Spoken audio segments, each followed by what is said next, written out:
Hello students, मैं doctor सीमा चौधरी, इतिहास विभाग JV जैन कॉलेज सहारनपुर से। हिस्ट्री के ऑनलाइन क्लासेस में आपका स्वागत है।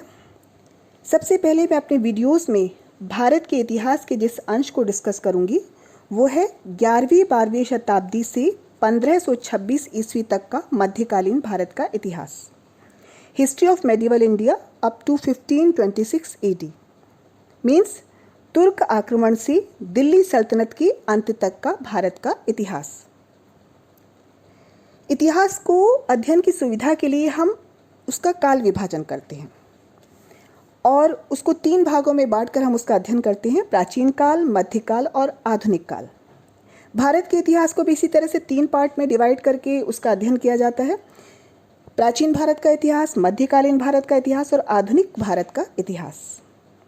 अब ये जो मध्यकाल है, जो मुस्लिम शासन का दौर है, इसको भी 2 पार्ट में डिवाइड करके इसका अध्ययन किया जाता है। पहला सल्तनत काल और दूसरा मुगल काल। सल्तनत काल की पृष्ठभूमि में हम तुर्क आक्रमणों को देखते हैं। उत्तर भारत के भीतर प्रवेश करने वाले 2 जो तुर्क आक्रमणकारी थे, महमूद गजनवी और मोहम्मद गौरी, और इन दोनों के आक्रमणों में लगभग 150 साल का फर्क था। तो जो मोहम्मद गौरी था, दूसरा तुर्क आक्रमणकारी, उसी ने ही भारत में तुर्क साम्राज्य की स्थापना की थी और उसके बाद हम भारत में मुस्लिम शासन को देखते हैं और दिल्ली सल्तनत को देखते हैं। तो भारत के इतिहास के जिस हिस्से को मैं अपने लेक्चर्स में डिस्कस करूंगी, उसमें तुर्क आक्रमण और उसके बाद सल्तनत काल, ये दोनों ही कवर होते हैं। और यही अंश BA सेकेंड ईयर की हिस्ट्री के स्टूडेंट्स का भी फर्स्ट पेपर है और MA थर्ड सेमेस्टर की हिस्ट्री के स्टूडेंट्स का भी ये फर्स्ट पेपर है। तो मुख्य रूप से मैं अपने MA थर्ड सेमेस्टर और BA सेकेंड ईयर के हिस्ट्री के स्टूडेंट्स से मुखातिब हूँ, लेकिन इतिहास विषय को लेकर किसी भी कंपटीशन की तैयारी करने वाले जो सभी बच्चे हैं, उन सभी के लिए ये ऑनलाइन जो क्लासेस हैं, ये जो वीडियोज़ हैं, ये उतने ही लाभप्रद होंगे। अब मैं 11वीं-12वीं शताब्दी से 1526 ईस्वी तक का ये जो पीरियड है, जो आपका पेपर है, तो उसका संक्षिप्त परिचय आपको दे देती हूँ, जिससे किसी भी तरह का कन्फ्यूजन आपको नहीं हो। जब मैं डिटेल में जो इसके टॉपिक्स हैं, जब वो डिटेल में मैं आप लोगों के साथ डिस्कस करूँ, तो किसी भी तरह का कन्फ्यूजन ना हो, क्लियर होते चले जाएँ सब टॉपिक। इसलिए मैं संक्षिप्त परिचय इस पूरे पीरियड का आपको दे देती हूँ। तो 11वीं-12वीं शताब्दी में तुर्क आक्रमण से मैं शुरू करती हूँ। ये राजपूत काल है और सबसे पहले तो मैं आपको ये बता देना चाहती हूँ कि जो मुस्लिम आक्रमण है, तुर्क भी मुस्लिम थे, लेकिन तुर्कों से पहले भारत पर अरबों का आक्रमण हुआ था और जो पहला सफल आक्रमण था अरबों का, वो सिंध की विजय के साथ हुआ था, जो अरब सेनापति मोहम्मद बिन कासिम ने की थी 712 ईस्वी में।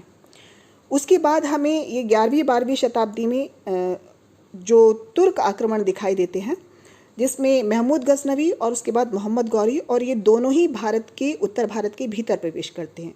तो ये जो पीरियड है, ये है राजपूत पीरियड।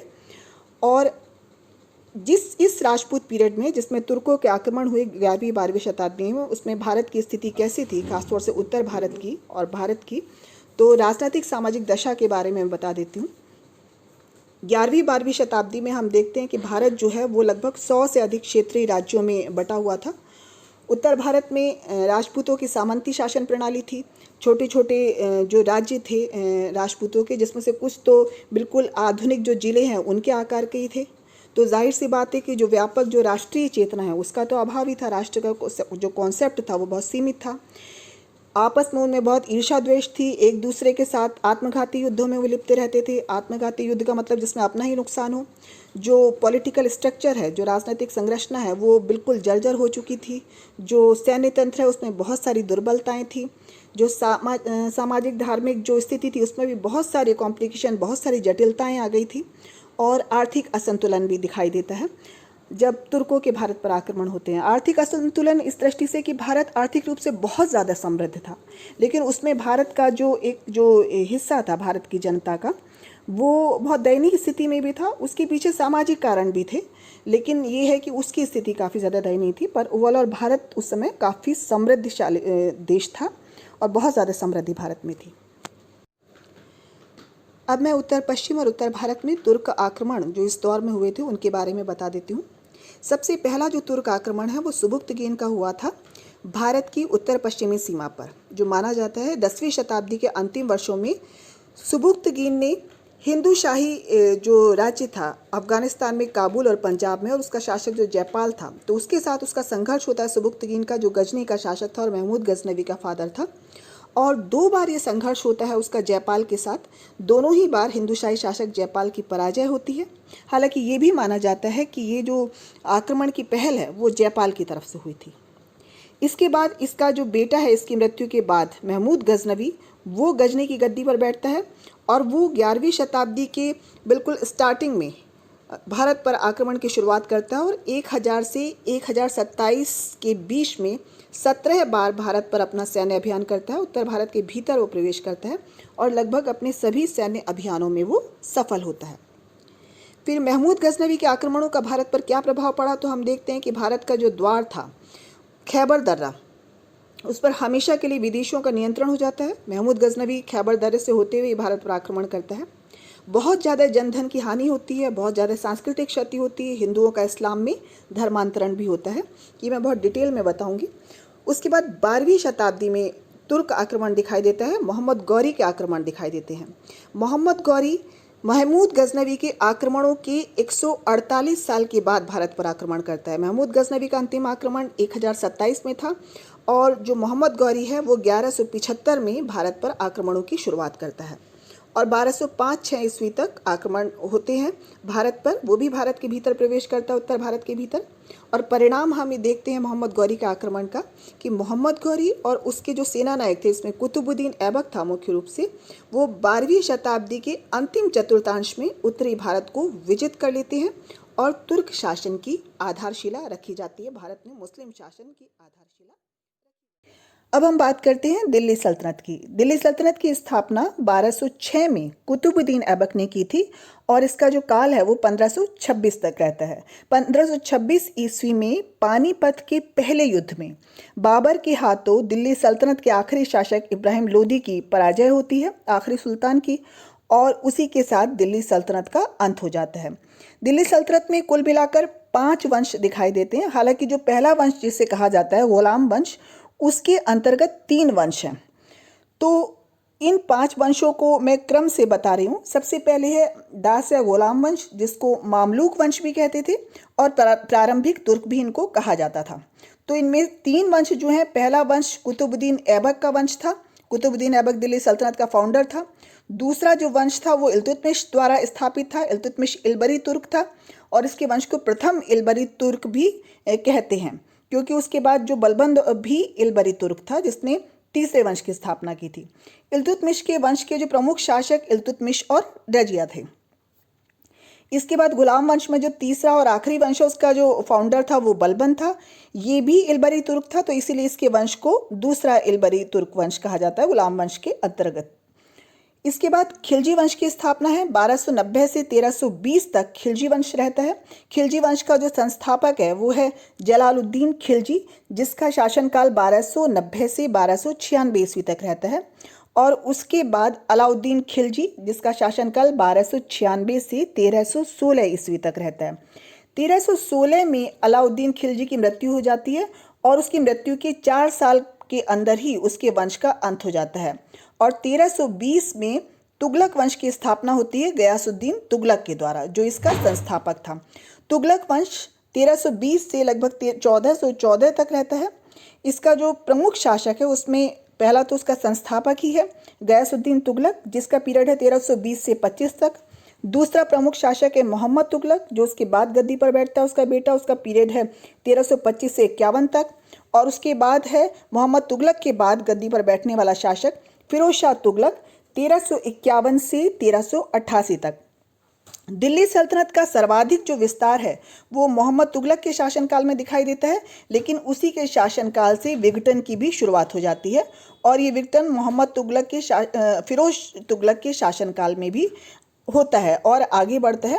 फिरोज तुगलक की मृत्यु के बाद तेजी से दिल्ली सल्तनत का और तुगलक वंश के पतन की प्रक्रिया शुरू हो जाती है और इसी तुगलक वंश के पतन की प्रक्रिया में ही 1398 में तैमूर का आक्रमण होता है। उसके बाद अगला जो वंश है तुगलक वंश के बाद वो है सैयद वंश, जिसका पीरियड है 1414 से 1451 तक, 1414 से 1451 तक। इसके बाद जो आखिरी वंश है वो है लोदी वंश, जिसका पीरियड है 1451 से 1526 तक, 1526 तक। इसके जो प्रमुख शासक हैं, सबसे पहले तो इसका संस्थापक, ये प्रमुख शासक भी हैं और यही इसके शासक है तीन इस वंश के। इन तीन शासकों में जो लोदी वंश के तीन शासक है, पहला इसका संस्थापक बहलोल लोदी, उसके बाद उसका बेटा जो गद्दी पर बैठता है सिकंदर लोदी, और उसके बाद फिर जो सिकंदर लोदी का बेटा गद्दी पर बैठता है इब्राहिम लोदी। इब्राहिम लोदी दिल्ली सल्तनत का भी आखिरी सुल्तान था और लोदी वंश का भी आखिरी सुल्तान था। 21 अप्रैल 1526 को पानीपत के पहले युद्ध में बाबर के हाथों इब्राहिम लोदी की पराजय के साथ ही लोदी वंश और दिल्ली सल्तनत का अंत हो जाता है। तो इस तरह से दिल्ली सल्तनत में हम देखते हैं कि जो पहले 4 वंश हैं वो मूल रूप से तुर्क थे, और जो अंतिम वंश है लोदी वंश वो अफगान वंश था। तो पहले 4 वंश यानी गुलाम वंश, उसके बाद हालांकि उसके अंतर्गत 3 वंश हैं, उसके बाद गुलाम वंश के बाद खिलजी वंश, खिलजी वंश के बाद तुगलक वंश और फिर सैयद वंश, ये तुर्क, और जो आखिरी वंश है लोदी वंश वो अफगान वंश था। अब मैं दिल्ली सल्तनत के प्रमुख सुल्तान और उनके मुख्य योगदान का परिचय आपसे करा देती हूँ। स्टूडेंट्स, ये इंट्रोडक्शन सेशन है और इनकी जो मुख्य भूमिका है इन सुल्तानों की वो भी आपके लिए जानना ज़रूरी है, क्योंकि जब मैं इन सभी टॉपिक को एक एक करके डिटेल में डिस्कस करूँगी तो आपके लिए इन्हें समझना आसान हो और आप इनसे थोड़ा बहुत परिचित भी हों। तो मैं शुरुआत करती हूँ। सबसे पहला जो प्रमुख शासक है वो कुतुबुद्दीन ऐबक ही है, जो दिल्ली सल्तनत का संस्थापक था, और यही उसकी भूमिका है कि उसने दिल्ली सल्तनत की स्थापना की। दूसरा मुख्य शासक इल्तुतमिश है। उसके योगदान की बात करते हैं तो उसने आंतरिक कलह और बाहरी राज्यों से, भारत के बाहर के राज्यों से दिल्ली सल्तनत की उसके शैशव काल में रक्षा की। शैशव काल इसलिए क्योंकि दिल्ली सल्तनत की स्थापना हुए अभी कुछ ही वर्ष हुए थे, और दिल्ली सल्तनत को स्टेबिलिटी प्रदान की, स्थायित्व प्रदान किया। जो नेक्स्ट जो महत्वपूर्ण जो सुल्तान है वो है गयासुद्दीन बलबन। ये भी गुलाम वंश का था। गयासुद्दीन बलबन ने दिल्ली सल्तनत को मजबूत बनाने में और उत्तर भारत में मुस्लिम शासन को मजबूत बनाने में अपना महत्वपूर्ण योगदान दिया। अगला महत्वपूर्ण शासक है अलाउद्दीन खिलजी। अगर हम इसके योगदान की बात करते हैं तो अलाउद्दीन खिलजी दिल्ली सल्तनत का सर्वाधिक निरंकुश और साम्राज्यवादी शासक था।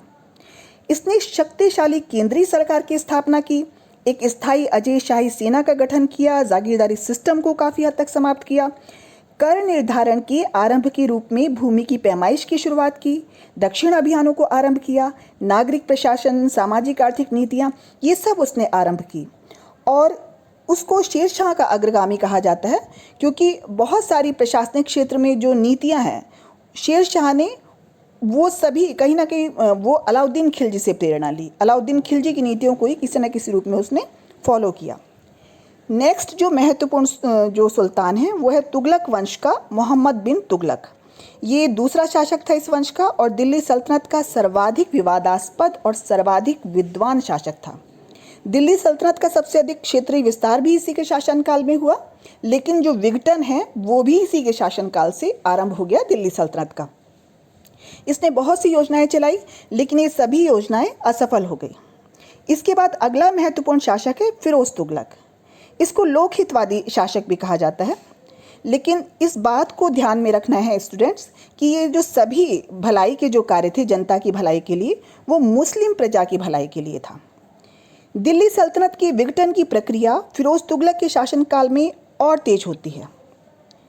एक और सुल्तान को भी हम इसी श्रेणी में रख सकते हैं, प्रमुख सुल्तानों में रख सकते हैं, और वो है अंतिम वंश लोदी वंश का दूसरा शासक सिकंदर लोदी।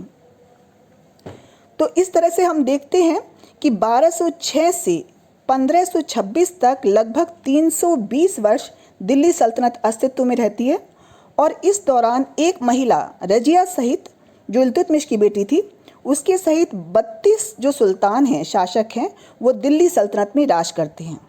इनमें से जो 2 सुल्तान हैं, ये दोनों ही प्रारंभिक सुल्तान हैं, कुतुबुद्दीन ऐबक और आराम शाह, ये लाहौर को, और बाकी जो सुल्तान हैं, शेष सुल्तान, वो दिल्ली को अपनी राजधानी बनाकर शासन करते हैं। तो अब मैं नेक्स्ट सेशन में दिल्ली सल्तनत की पहले टॉपिक को डिस्कस करूंगी। दिल्ली सल्तनत के इतिहास को जानने के जो स्रोत हैं उसके विषय में डिस्कस किया जाएगा।